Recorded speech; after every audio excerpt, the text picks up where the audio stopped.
베타치어 키우기 제2장 인프조리아를 먹는 베타치어. 챕터 1에서 블랙워터를 우리기 위한 알몬드 나뭇잎, 도토리 나뭇잎 설명을 했죠. 암컷과 수컷이 알을 짜서 알이 생기고 그 다음날 되면 1일차 때는 꼬리가 생기고 눈이 생겨 있어요. 약간 늦으면 눈도 조금 늦게 생기지만 한 24시간 좀 지나면 눈이 생겨 있습니다. 2일차에는 얘네들이 눈과 꼬리가 생긴 상태에서 세로로 이렇게 서 있어요. 그리고 3일차에는 가로로 이렇게 유형을 하는데요. 정말 작습니다.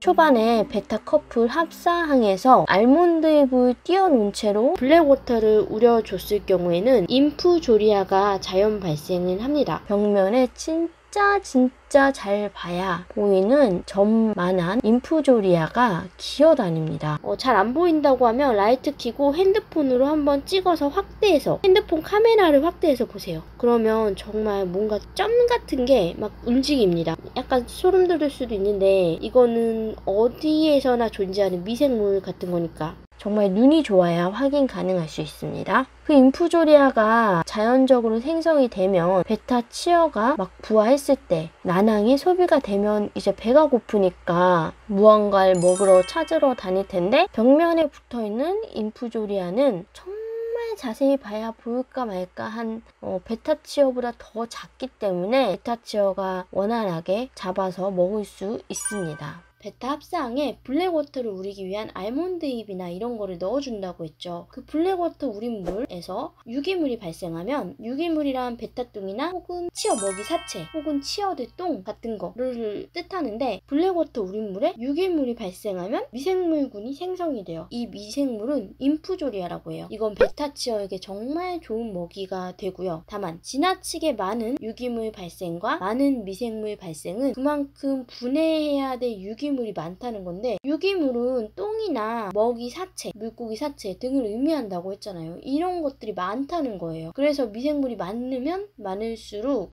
유기물도 많고 미생물도 많고 생물도 많은 상태에서 자칫 잘못하면 이 균형이 물이 감당할 수가 없으면 물고기들이 와르르르 몰살할 수도 있다는 거죠. 그렇기 때문에 우리가 무여과에서는 환수를 해주거나 혹은 수초를 넣어준다거나 혹은 물을 잡도록 여과 장치를 설치를 해준다거나 이런 지속적인 손길이 필요한 거죠.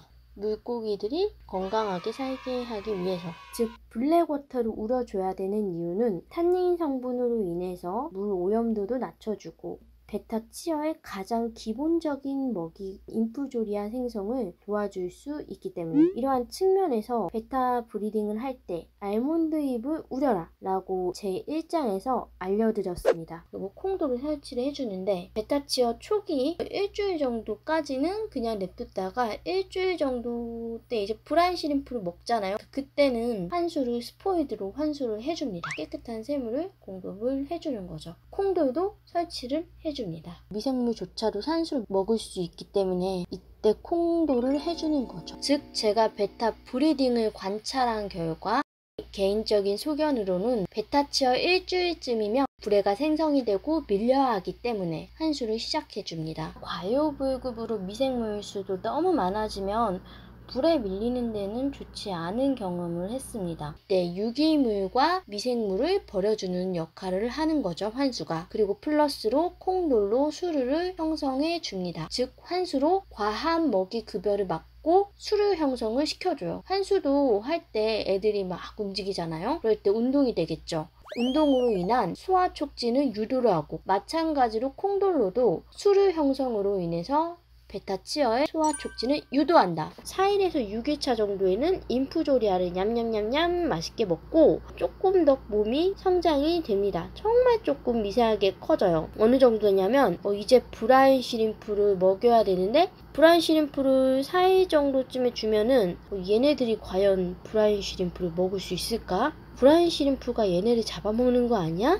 라는 생각이 들 정도. 이 4일, 6일차 정도에서 인프를 먹고 6일에서 7일차 정도 되면은 브라인을 냠냠냠 먹을 수 있어요. 영상을 보시면 인프를 먹고 있는 베타치어입니다. 저기 저 인프는 자연 발생한 인프라는 거.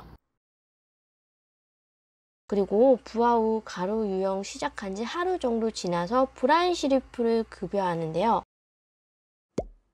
이때 난항이 제거된 시점에서 브라인 시림프 부화를 미리 연습을 해보고 새끼들의 난항이 제거가 된 시점에서 정말 조금씩 급여를 해줘야 합니다. 굳이 많이 줄 필요가 없어요. 왜냐? 수질 오염이 될 뿐더러 많이 주면 다 못 먹어서 바닥에 브라인 시림프 사체를 쌓이게 됩니다. 그래서 수질 오염이 생길 수 있는 위험률이 더 높기 때문이죠. 태어난 지 얼마 안 된 난항이 제거된 베타 치어에게는 브라인 시림프 하나도 사실 지 몸뚱이랑 거의 비슷한 크기를 가지고 있어요. 초반의 치어는 브라인 시림프 기준 한 마리, 고작 두어 마리 잡아먹는다. 이 말씀이죠.